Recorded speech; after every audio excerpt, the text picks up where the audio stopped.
MCC सम्झौता संसदबाट पारित नभएसम्म लागू हुन सक्दैन।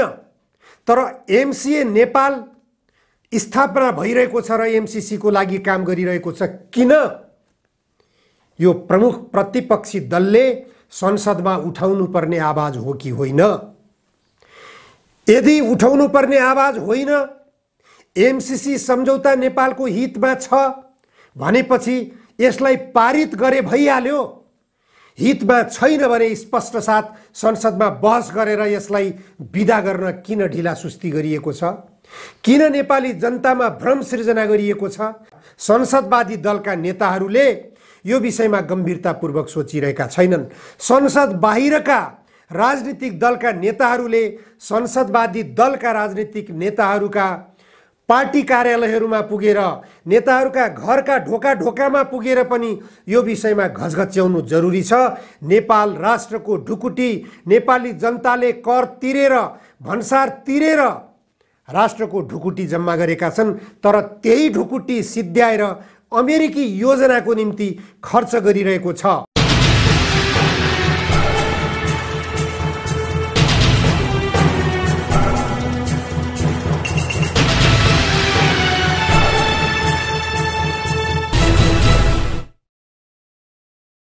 आजको जनचासोको 152 श्रृङ्खलामा जनधारणा खबरमा यहाँहरूलाई स्वागत छ। संयुक्त राष्ट्रसङ्घ दिवस आजकै दिन परेको छ, 24 अक्टोबर। सन् 1945 मा संयुक्त राष्ट्रसङ्घ स्थापना भएको हो। प्रत्येक वर्षको 24 अक्टोबरलाई संयुक्त राष्ट्रसङ्घले दिवसका रूपमा मनाउँदै आएको छ र सदस्य राष्ट्रहरूले पनि यो दिवसमा विभिन्न कार्यक्रमहरू आयोजना गर्ने गरेका छन्। नेपालमा पनि नेपाली सेनाले विशेष कार्यक्रम आयोजना गरेको छ। नेपाली सेनाले आयोजना गरेको कार्यक्रममा नेपालको तर्फबाट नेपाली सेनाले संयुक्त राष्ट्रसङ्घमा पुर्याएको योगदान बारेमा चर्चा गरिएको छ। नेपाली सेनाले हालसम्म संयुक्त राष्ट्रसङ्घको आह्वानमा विभिन्न देशहरूमा शान्ति सेना खटाउने क्रममा 68 जना नेपाली सैनिकहरू गुमाएको छ भने 66 जना नेपाली सैनिकहरू घाइते भएको पनि उल्लेख गरिएको छ। सर्वोच्च अदालतका प्रधान न्यायाधीश सङ्कटमा पर्नु भएको छ। प्रधान न्यायाधीशको सङ्कट टार्नका निम्ति विभिन्न प्रयासहरू भइरहेका छन्। प्रधान न्यायाधीशले नेपाल बार एसोसिएसनको सहयोग माग गर्नुभएको छ। आज नेपाल बार एसोसिएसनका पदाधिकारीहरूसँग प्रधान न्यायाधीशको विशेष छलफल कार्यक्रम रहेको छ। उहाँको व्यक्तिगत कार्यशैलीका कारणबाट, उहाँमा देखा परेको न्यायिक विवेकको कमजोरीका कारणबाट प्रधान न्यायाधीश विवादित बन्नुभएको छ। उहाँले केही वर्ष पहिले डिआइजी रञ्जन कोइराला पत्नी हत्याको आरोपमा जेल सजाय भोगेका थिए। आजीवन कारावासको सजाय पाएका रञ्जन कोइरालालाई उहाँले विवेकले यति चर्को सजाय दिन उपयुक्त लागेन भनेर आफ्नो विवेकको प्रयोग गर्दै उहाँले 12 वर्ष घटाएर सजायलाई 8 वर्ष कायम गर्नुभएको थियो। त्यस घटनामा पनि प्रधान न्यायाधीश चोलेन्द्र शमशेर जबरा निकै विवादित बन्नुभएको थियो। सडकमा पत्नी हत्यारालाई किन जेल मुक्त, किन सजाय घटाइयो भनेर प्रधान न्यायाधीशको तीव्र आलोचना भएको थियो। त्यो आलोचनापछि प्रधान न्यायाधीश राणाले रञ्जन कोइराला विरुद्धको मुद्दालाई पुनरावलोकन गर्ने भनेर आदेश गर्नुभएको थियो।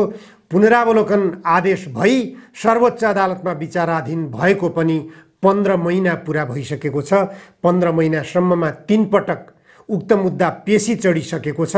तर पनि अहिलेसम्म सुनवाई हुन सकेको छैन। अब सुनवाई आउने मङ्सिर 22 गते तोकिएको छ। उक्त दिन त्यो मुद्दा सुनवाई हुने हो वा होइन त्यो पनि यसै भन्न सकिने अवस्था छैन। यस मुद्दामा पनि प्रधान न्यायाधीश राणा निकै विवादित बन्नुभएको छ। यसैबीच यही कार्तिक 15 गते पूर्व प्रधानमन्त्री द्वय माधव कुमार नेपाल र डाक्टर बाबुराम भट्टराई विरुद्धका मुद्दाको सुनवाई हुने भएको छ। ललिता निवास जग्गा प्रकरणमा उहाँहरू प्रधानमन्त्री भएको बेला नीतिगत निर्णय गर्ने क्रममा उहाँहरूले गम्भीर त्रुटि गर्नुभएको भन्ने आरोप लागेको छ। त्यसमा उहाँहरूले नैतिक दायित्व वहन गर्नुपर्ने आवाज पनि उठिरहेको छ। यसरी उहाँहरूलाई यो फैसलापछि निश्चित रूपमा केही नैतिक जिम्मेवारी वहन गर्नुपर्ने अवस्था आउन सक्ने हुन्छ। उहाँहरूलाई यदि फैसलामा दोषी करार गरियो भने फैसलाले पूर्व प्रधानमन्त्री माधव नेपाल र डाक्टर बाबुराम भट्टराईलाई दोषी करार गरेको खण्डमा उहाँहरू कानुनतः अपराधी ठहर्नुहुन्छ। कानुनतः अपराधी ठहरिएको व्यक्ति चुनावमा उम्मेदवार हुन पाउँदैन। सम्भवतः उहाँहरू चुनावमा उम्मेदवारी हुनबाट वञ्चित हुने अवस्था पनि सिर्जना हुन सक्दछ। तर त्यति चर्को सजायको अपेक्षा गरिहाल्ने अवस्था छैन, किनभने वास्तविक जग्गा घोटालामा सहभागी भएका व्यक्तिहरूले उक्त मुद्दामा उन्मुक्ति पाइरहेका छन्, सफाई पाइरहेका छन्। त्यसकारण पूर्व प्रधानमन्त्री द्वय नीतिगत निर्णय गरेकै आधारमा दोषी ठहर गरिएलान् भनेर आशा गर्ने ठाउँ छैन। यस्ता खालका माथिल्लो तहका राजनीतिक व्यक्तित्वहरूले गरेका अपराधहरू सर्वोच्च अदालतबाट अहिलेसम्म कायम हुने गरेका छैनन्। नेताहरूले उन्मुक्ति पाउँदै गरेका छन्। त्यसकारण पनि प्रधानमन्त्री द्वयले उन्मुक्ति पाउने चर्चा चलेको छ। नेपाल बार एसोसिएसन, सर्वोच्च अदालत बार एसोसिएसन र देशभरका बार इकाइहरूले सर्वोच्च अदालतका प्रधान न्यायाधीशका विरुद्धमा इजलास बहिष्कार गर्ने योजना बनाइरहेको खुलासा भएको छ। बार एसोसिएसनका पदाधिकारीहरूले देशव्यापी रूपमा बार एसोसिएसनका तर्फबाट सर्वोच्च अदालतका प्रधान न्यायाधीशको इजलास बहिष्कार गर्ने भएको खण्डमा सर्वोच्च अदालतका प्रधान न्यायाधीश ठूलो सङ्कटमा पर्नुहुनेछ। त्यस अवस्थामा प्रधान न्यायाधीशले सर्वोच्च अदालतको प्रधान न्यायाधीशको जिम्मेवारीबाट राजीनामा गर्नुको विकल्प रहने छैन। त्यो नेपालको इतिहासमा दस्तावेजमा लेखिने एउटा ऐतिहासिक घटना साबित हुनेछ। यसैबीच सुर्खेतमा बम विस्फोट भएको छ। जङ्गलमा भएको उक्त बम विस्फोटमा 2 जना घाइते भएका छन्। गजुरी सडकमा गुड्दैको एउटा बसमा आगजनी भएको छ। अत्यन्त रहस्यमय ढङ्गले उक्त आगो लागेको छ। त्यो आगो कसरी लाग्यो भन्ने बारेमा पनि खासै खुलासा हुन सकेको छैन। अमेरिकी युद्ध उन्मादले नेपालमा एमसीसी सम्झौता ल्याउन प्रयास गरिरहेको छ। एमसीसी सम्झौता संसदबाट पारित हुन नसक्ने अवस्था देखिँदै पनि एमसीए नेपालले आफ्ना कामहरू निर्बाध ढङ्गले नेपाल सरकारको संरक्षणमा र अमेरिकी सरकारको चाहनामा कार्यान्वयन गरिरहेको छ। तर नेपालका परराष्ट्र मन्त्री डाक्टर नारायण खड्काले पछिल्लो पटक हिजो मात्र विराटनगरमा भन्नुभएको छ, सबै राजनीतिक दलहरू बीचमा यदि सहमति भएन भने एमसीसी सम्झौता पारित हुन सक्दैन। एमसीसी सम्झौता पारित हुन सक्दैन भनेर परराष्ट्र मन्त्रीले भनिरहँदा यथास्थितिमा एमसीसी सम्झौता पारित हुन सक्दैन भनेर सत्ता गठबन्धन दलका नेता अर्थात् नेकपा माओवादी केन्द्रका अध्यक्ष प्रचण्डले भनिरहँदा सत्ता गठबन्धनकै अर्का नेता झलनाथ खनालले यही कुरो दोहोर्याइरहँदा सत्ता गठबन्धन दलका नेता अर्का माधव कुमार नेपालले पनि यस्तै कुरा दोहोर्याइरहँदा एमसीए नेपालले आफ्नो काम अघि बढाइरहेको छ। उसले निर्बाध ढङ्गले एमसीए नेपालको तर्फबाट जग्गा अधिकरण गर्ने, जग्गा खरिद गर्ने, जङ्गल विनाश गर्ने लगायतका एमसीसीका लागि नेपाल राष्ट्रको ढुकुटी रित्याएर काम गरिरहेको छ। तर नेपालका सत्तासीन दलका नेताहरूले सर्वसम्मति हुन सकेन भने, सबै दलहरूको सहमति बन्न सकेन भने एमसीसी सम्झौता पारित गर्न सकिँदैन भनेर जनतालाई ढुक्क बनाउने, जनतालाई आश्वस्त बनाउने गरिरहेको अवस्था छ। त्यसो हो भने एमसीए नेपालको कार्यक्रमहरू स्थगित किन गरिँदैन? यो आवाज अब सडकबाट उठ्नुपर्ने भएको छ। यो आवाज प्रमुख प्रतिपक्षी दलले पनि उठाउनु पर्ने हो। सत्ताले गरिरहेका गलत क्रियाकलापहरूको कमजोरीको यदि विरोध प्रतिपक्षले नगर्ने हो भने प्रतिपक्षको कुनै अर्थ रहँदैन। यो प्रतिपक्षी विहीन सत्ता चलिरहेको छ, प्रतिपक्षी विहीन सरकार चलिरहेको छ भन्ने अवस्था देशमा देखा परिरहेको छ। सरकारले जस्तोसुकै गलत काम गरे पनि प्रतिपक्षले मुखमा बुझो लगाउने हो भने यो संसदीय पद्धति असफल भएको सिद्ध हुन्छ। संसदीय पद्धति असफल भइसकेको छ। यो पद्धतिको विकल्प नेपालका राजनीतिक दलका नेताहरूले खोज्नुपर्ने अवस्था यसकारण पनि सृजना भइरहेको छ। एमसीसी सम्झौता संसदबाट पारित नभएसम्म लागू हुन सक्दैन। तर एमसीए नेपाल स्थापना भइरहेको छ र एमसीसी को लागि काम गरिरहेको छ। किन? यो प्रमुख प्रतिपक्षी दलले संसदमा उठाउनु पर्ने आवाज हो कि होइन?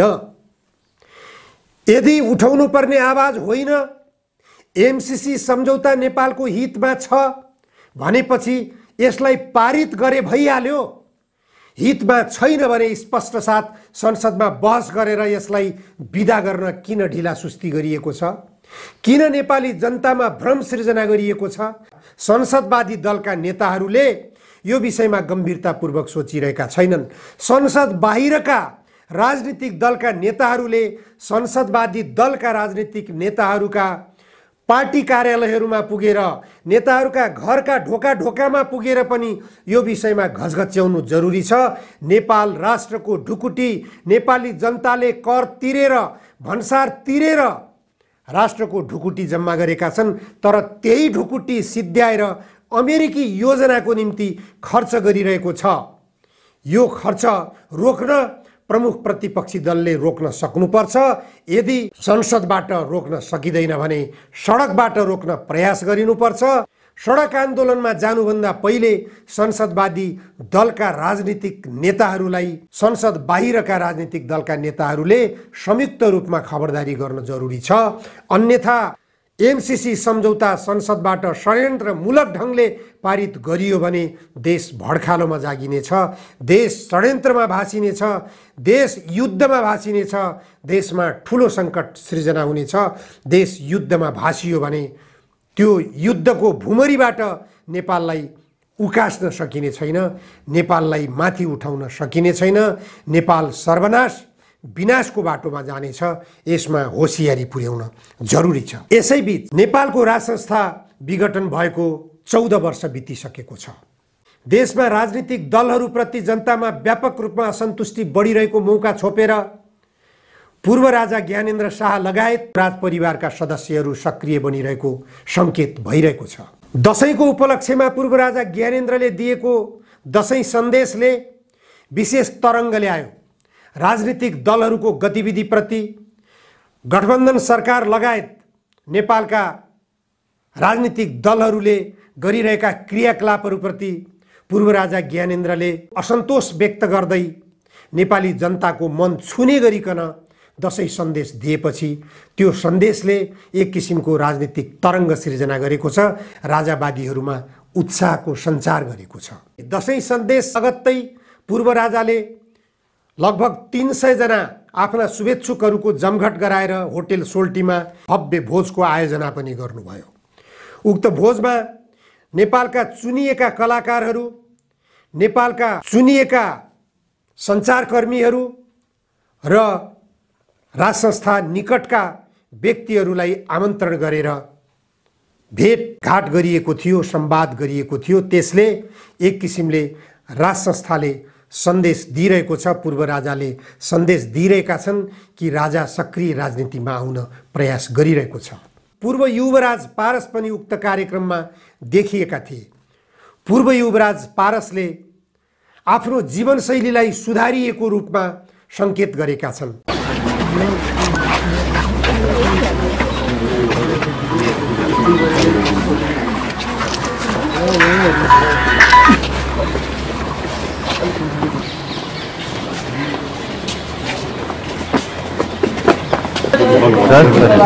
कोई ज्यादा है मात्र कोई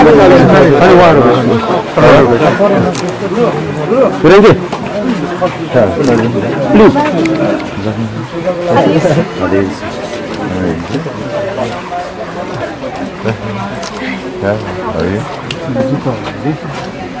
और लॉक किया जाए।